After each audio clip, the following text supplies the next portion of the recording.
Siyempre may dala na rin akong kanin ko. Ito naman talaga yung laging gawain ko. Iyabang mo ha.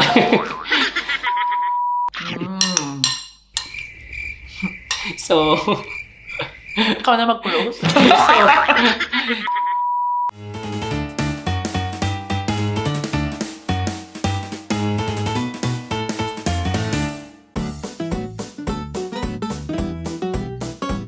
Good day everyone and welcome back sa ating channel na Love Josie. But before we start, don't forget to click like and subscribe sa ating YouTube channel na Love Josie and sa lahat po na ating social media platforms na Twitter, Facebook, and Instagram account na Love Josie. And today, syempre, lahat ng episodes natin dito ay special. But this one is a little bit extra special for me kasi ang guest po natin ngayon ay isa sa mga unang naging kaibigan ko dito sa Dubai, United Arab Emirates. Ladies and gentlemen, ang kapatid ko po sa larangan ng social media, walang iba kung hindi si Juan Dubai! Mykhel Reyes. Ayan. O, lumapit ka sa akin. Huwag ka masyado matakot. hello. Thank you so much for saying yes sa ating invitation para naman ang goal natin ngayong araw ay ma-achieve. Mga mommies, daddies, and beshies, ano ang isi-share? Ang aking isi-share ngayon is yung mechado ng lola ko. We call it mechado ni mami. Oh, diba? Ito talaga yung mga gusto ko eh. Yung mga hindi nakakalimutang mga lasa na, alam mo yung mga sinusubo-subuan pa tayo. Meron tayong mga paborito galing sa mga nanay, tatay, mga lola, titas natin. So today, yung paborito ni Mike na mechado ni lola. Yes, mechado ni mami. Mami kasi tawag niya kay lola.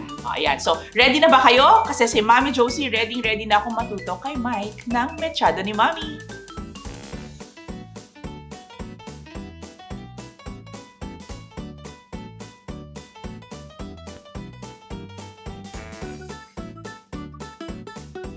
Okay, magandang hapon, magandang gabi to everyone again.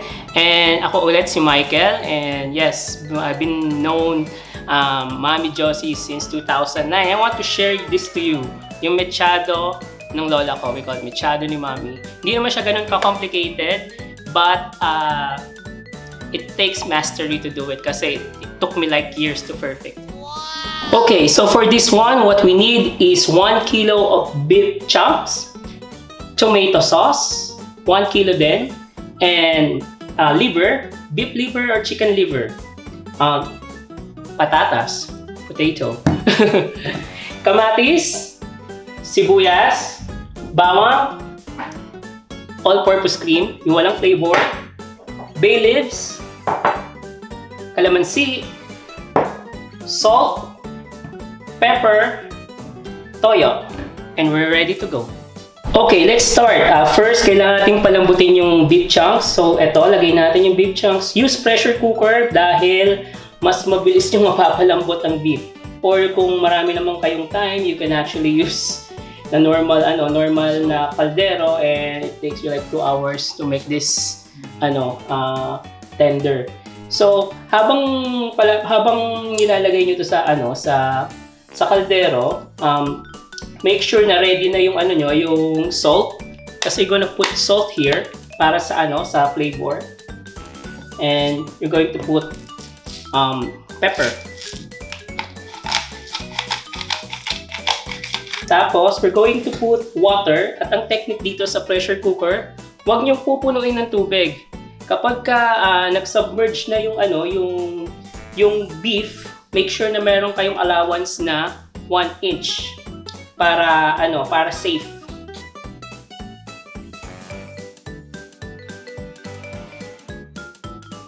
And remember, meron tayong liver na beef or chicken. So ngayon, ang gagawin natin, pakukuluan natin to kasi gagawin natin siyang extender sa sauce. If you remember, familiar kayo sa kaldereta, we put liver spread. For this one, we're going to put fresh one. Okay, now na I think ready na yung ating beef chunks, na huwag niyo siyang masyadong palambutin. Siguro mga 90% na tender kasi the rest is lulutuin niyo pa siya under tomato sauce, and then we have to set it aside kasi we're going to use the broth for the sauce later. Very important na huwag niyo itatapon yung pinagpakuluan kasi ito yung gagamitin natin for the sauce later. So after that, we can actually cook our potato. Ipa-fry natin siya. Ipa-fry natin siya ng hindi naman yung masyadong fry, yung ano lang, parang half cook para medyo meron siyang flavor ng fry mamaya pag sinama natin siya sa mechado.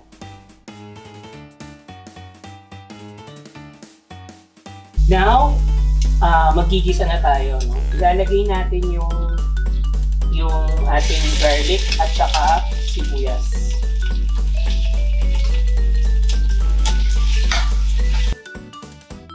Ngayon, hindi natin dapat i-overcook yung garlic. Make sure na half lang siya.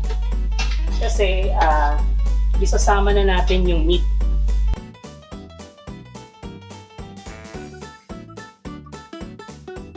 So, ang natutunan ko sa lola ko, itong during stage na to, na dito mo na ihahalo yung kamatis at ito nga yung tinatawag niya, sinasangkot ka na niya, yung kanyang meat. It gives a lot of flavor doon sa beef.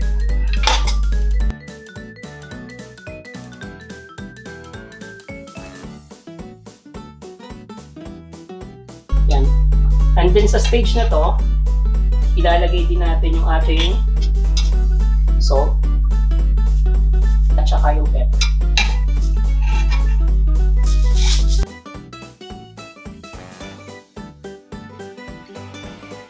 Tapos remember, kanina meron tayong ginawang tomato paste or tomato puree. Ihahalo natin yung konti mo.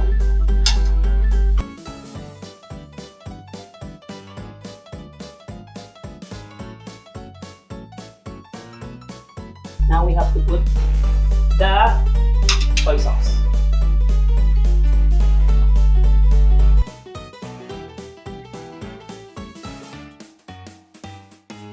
Now remember, we have beef broth.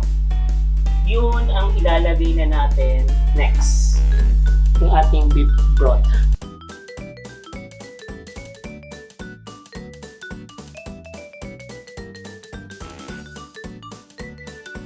Let's wait na kumulo and then we can put the tomato and the tomato paste na ginawa natin.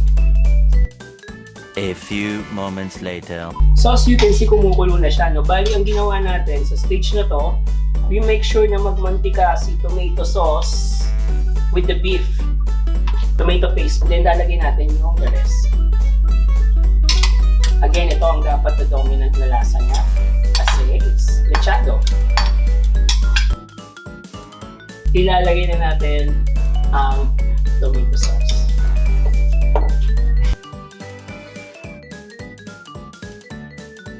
And then, we can put the liver.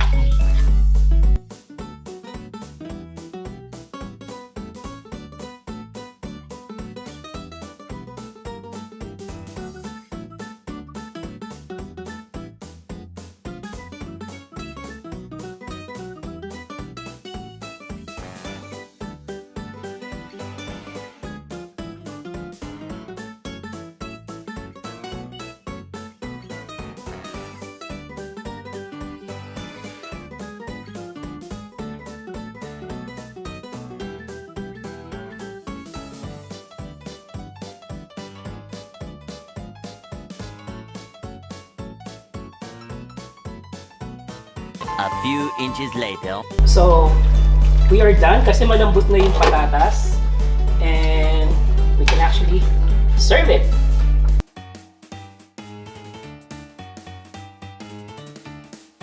And yes, we're done. Nandito na po yung mechado ni Mommy and it took me 24 years to finish it.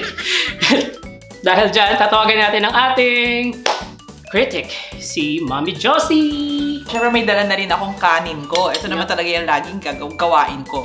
Oh my gosh, alam niyo ba, habang niluluto, takam na ako. Ito yung hashtag craving is real.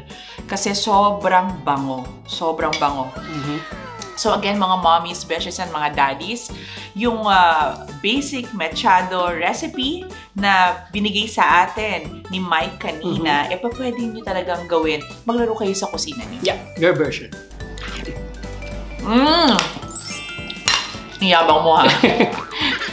Grabe. Kaya naman pala, nanunuot po talaga yung lasa ng yung liver spread na fresh. Iba talaga.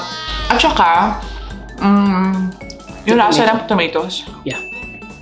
Ano sabi mo kanina, the more? The more tomato, the better. Maliles natin yung tomato sauce. And as much as possible, we avoid using tomato puree and use fresh one. Grabe. Kasi iba yung lasa talaga niya. At saka ano pa siya, healthy pa siya. Healthy pa siya. Healthy pa siya. Panalo. So, Ikaw na mag-close.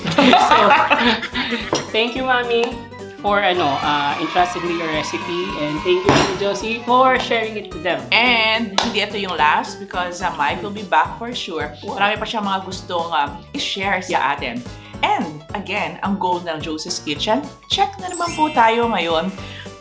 Beef Mechado ni Mykhel. At ito ay talagang from the heart dahil na-miss nga daw niya ang luto ng kanyang grandma. Yes. Na ang tawag niya ay si Mami, anong name? Mami lang. Mami lang. Basta si Mami. Mami lang. Si Mami Mami. lang. Na na-share dito sa ating Josie's Kitchen. Maraming salamat. And again, don't forget to click like and subscribe sa ating YouTube channel na Love Josie. Ang ating ibang social media platform na Twitter, Instagram, and Facebook na Love Josie din. And by the way, kaya ko siya kanina tinawag na One Dubai kasi meron din po siyang platform na ang tawag natin dito sa Dubai ay One Dubai. Yes. You can follow us in onedubai.com on Facebook and on Instagram. Also, we have WhatsApp business. Ayun. So, follow lang po natin, One Dubai. Tayo magsuportahan nang sa ganun ay mapagyaman po natin ang ating mga kapwa Pilipino dito sa Dubai, United Arab Emirates. And you can always call me Mommy Josie. Bye! Bye!